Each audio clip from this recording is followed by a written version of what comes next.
takot pang maligo. Oh, malawi si Jen.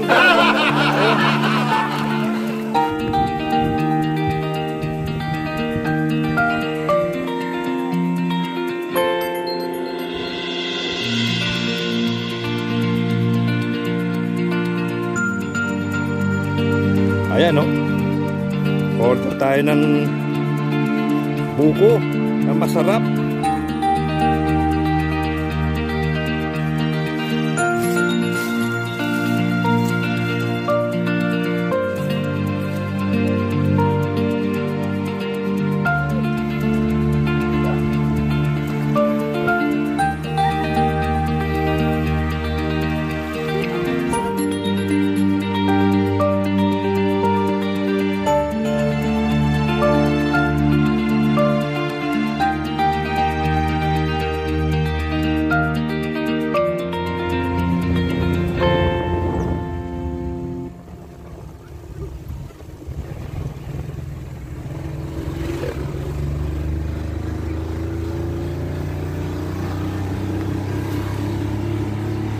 Good morning mga ka-adventure. Nakikita nyo naman, nandito tayo ngayon sa West Mega Dike ng Porac, Pampanga. At sa nakikita ninyo, bumibiyahe tayo ngayon at gamit natin ang ating minivan. At ang mga pasahero natin, ito ang mga tauhan, ang aming mga mahal na manggagawa, no, na tumutulong sa aming munting kabuhayan. At ngayon ay ipapasyal namin sila. Araw nila ngayon para makapag-relax naman sila ngayon. At ipifield trip natin sila dito sa may bandang Porac. At pupunta tayo sa Ilog Kamalig, kung saan sa isa sa pinakamagandang pasyalan dito na matatagpuan sa Porac, Pampanga.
Ayan o, nangunguha ng paros.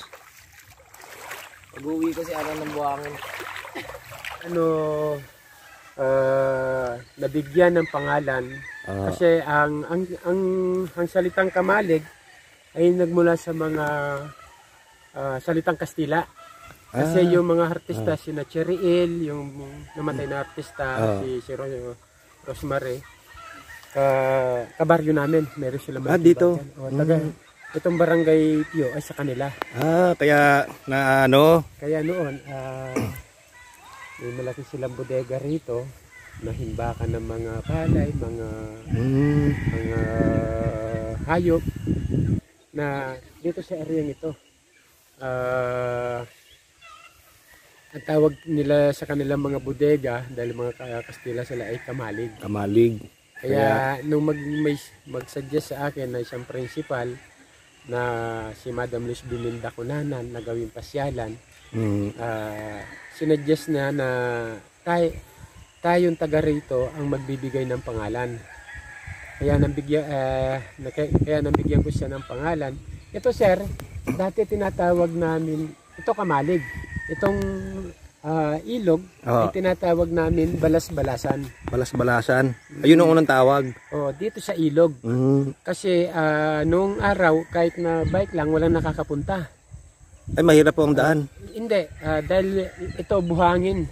Ganyang pinong buhangin. Kaya pala. Kaya pag nung bata kami, pag naliligo kami, pag inabutan kami ng lamig, iga kami sa buhangin para mainitan. Ngayon, dahil sa pagputok ni Pinatubo, dumahan yung lahat, tumigas ito.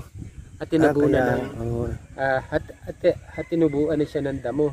Ngayon, tinapunan namin ng basura. Maraming basura, mga patay na hayop. Hindi na namin nagamit si ilog. Doon ko hinila o niyaya si principal, si teacher, at saka yung mga estudyante. Natulungan ako sa aking panawagan na huwag nang tapunan ng basura itong si ilog. Ngayon, itong mga pulong ito, tayo na nagpatanim, mga nara, tapos nagpapapulot tayo ng basura, hanggang sa napansin ito. Kasi tayo naniniwala sa kasabihan na ang kabataan ang pag-asa ng bayan. Kaya dahil malakas sila sa social media, na-hipost. Doon na dumatay si DNR, Manila Bay, DILG, doon na nag-umpisa. Nagtulong-tulong dito. At doon namin naisilang ang isang pasyalan na tinawag namin Ilog Kamalig. Ayun, ang galing ano. Lumalangoy si JM.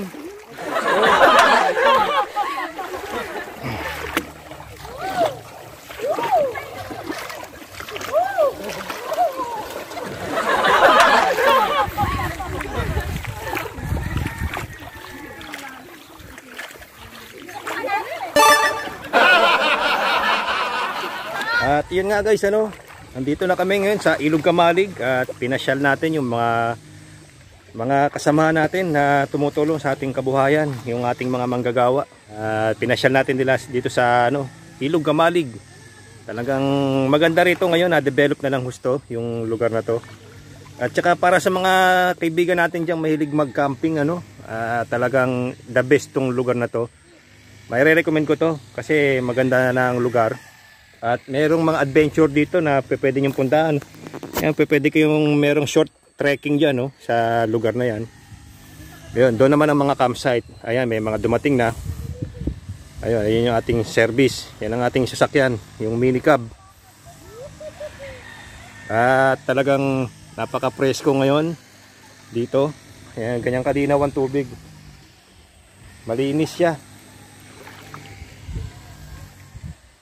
May mga bagong update, nawala na yung mga dating cottage dito sa gitna ng ilog. Nasira yan, gawa nga dahil sa bagyo. Nasira dahil umapaw daw tong ilog. At yan guys, yan ang update ko sa inyo dito sa Ilog Kamalig, dito yan sa may Barangay Pio. Dito yan sa Porac, Pampanga.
Ayan, may mga bagong dating pa. Oh. Dala yung start ko sa'yo. Ayan. Diba? Ayan, ito. Merong short trekking. Papakita ko lang sa inyo. Dito lang yan. Oh, sa... Oh.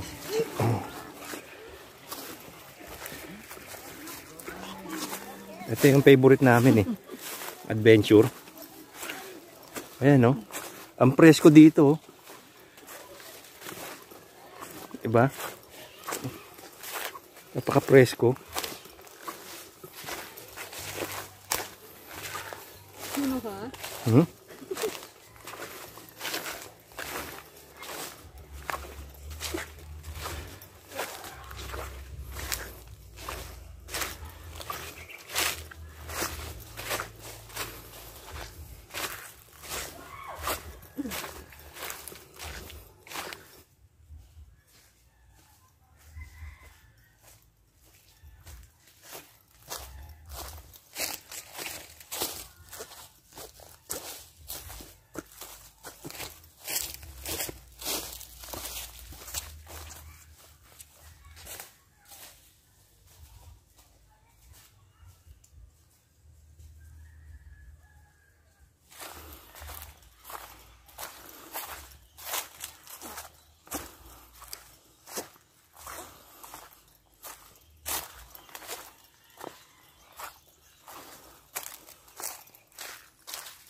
Kompleto yung package ng adventure dito ngayon sa Ilog Kamalig.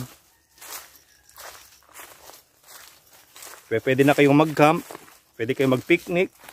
Meron pang kasamang adventure na katulad nito.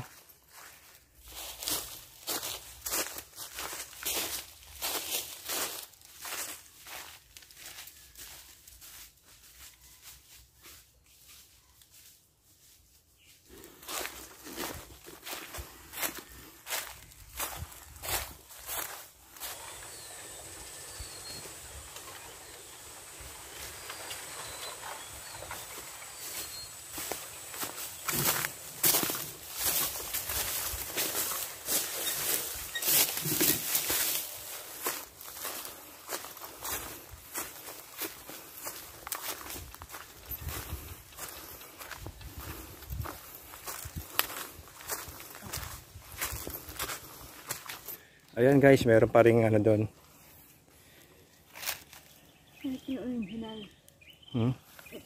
Ayan, nag-trekking na kami. Malayo na yung narating namin. Ang ganda rito, oh. Ang daming puno ng mangga. Ha? Oh. Napakaganda rito. Talagang nature na nature.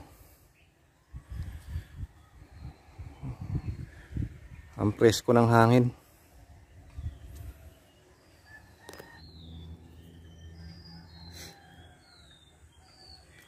Ayan ang OBR ko.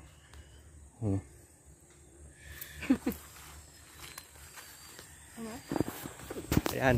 Dito po ma'am ipapakita natin. Ito po yung pinatanim natin buho. Kasi kaming taga Porac, mas kilala kami sa mga... Dito kasi ginaganap namin ng taon-taon, pinagsasarabrahan namin ng Binulo Festival.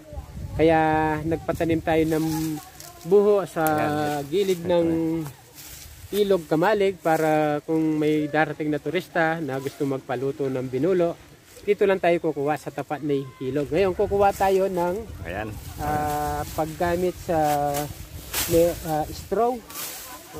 Meron kaming tinitindang buko rito. Buko. At gagamitin din natin sila ng straw ng buho ng galing sa buho. Hindi po tayo gagamit ng plastic. Oh, para natural. Talagang ipapakita po natin kung ayan ang kinuha ng sir. Ni Tatay Sito. Papakita natin kung paano natin gagamitin ng straw ng buho. Tingnan natin yung binebenta ni Tatay Sito na masarap na buko. Ayan. Ayan, may bisita pa rin doon, no? Ganito po yung ano natin. Ginagamitan ko siya ng... Ayan, ito ang tinitinda nila.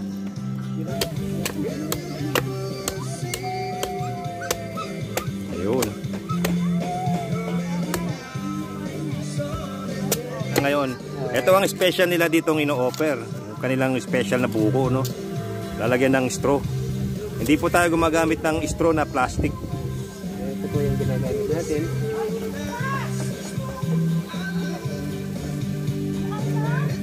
Ayan. Oh. Oh, di ba? Na. Yan. Talagang handcraft. Ito Ayan, sir, no? paki sa Ayan, misis para Ayan kayong po, dalawa ay maging model ng ilog Kamalig. Ayan, no? Order tayo ng buko na masarap. Di ba? Oh. Ayan ang kanilang specialty rito, yung buko. Ang tamis, guys. Talagang masarap. Hindi na kayo lugi sa 50 pesos dahil ang daming laman ng buko. At special pa yung straw. Ayan. Di ba? Oh. Wow. Oh. Tamis ng buko. Grabe. Against the light. Sige. May na ako minom ng ano, gamit ang bamboo. Ayan ang aming pagkain. Oh. Boodle fight kami ngayon. Yan, halo-halo na yan. Meron tayong longganisa, tilapia, adobong manok, tsaka ano, ensalada. Ayan, ensalada. Oh.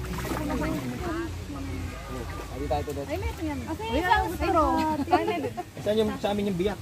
Dito yan, be. May isang straw. Sige, no? Choice tayong dalawa. Ayan, 2, 4.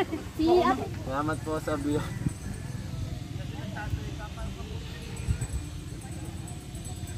Gamat. Ito pa ito siya, oh.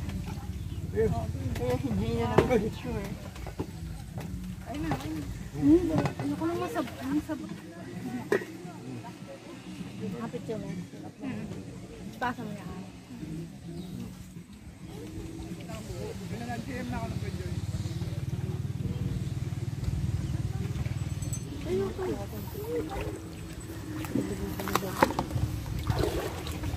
Bas ko mo nga kanin daw siya, ano, Nicole?